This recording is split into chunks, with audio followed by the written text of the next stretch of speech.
मुझे दो रवायत मिलती है कि आपकी वालदा जनाब फातिमा बिनते असद ने आपका नाम हैदर रखा, और दूसरी रवायत मिलती है कि आपका नाम असद रखा, क्योंकि असद आपके नाना का नाम था। और जहां तक कि बेटियों को मोहब्बत अपने बाप से ज्यादा होती है, तो मेरा ये ख्याल है कि मैं इस पे रुझान ज्यादा रखता हूँ कि उन्होंने असद नाम रखा होगा। आपका नाम हैदर भी है, असद भी है, लेकिन मेरा थोड़ा सा उस पर फोकस ज्यादा है कि जनाब फातिमा बिनते असद ने आपका नाम असद रखा है, क्योंकि असद आपके नाना का नाम है। इस बिना पर मेरा ये फोकस उनके ऊपर थोड़ा सा ज्यादा है। असद का मतलब क्या होता है? शेर, बराबर। ये हमने माना है शेर है, बराबर। असद का माना होता है शेर, लेकिन हम अगर असद भी लेंगे हैदर भी लेंगे तो शेर ही होता है। लेकिन नहीं, उस शेर की अलग अलग किस्में, अलग अलग सिचुएशन की उसकी अलग अलग नाम है, उसकी अलग अलग कैफियतों के उस शेर के अलग अलग नाम है।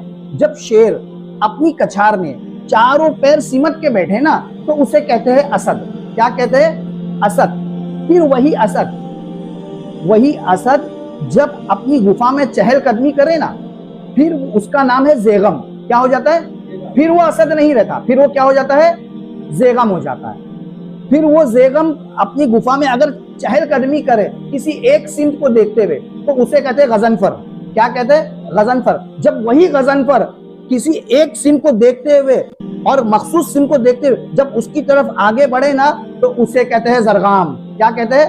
जरगाम। जब वही जरगाम अगर किसी अपने शिकारी पर ऐसा दहाड़ के हमला करे, कैसा दहाड़ के हमला करे, तो उसे हमला करने वाले शेर को कहते हैं हमजा।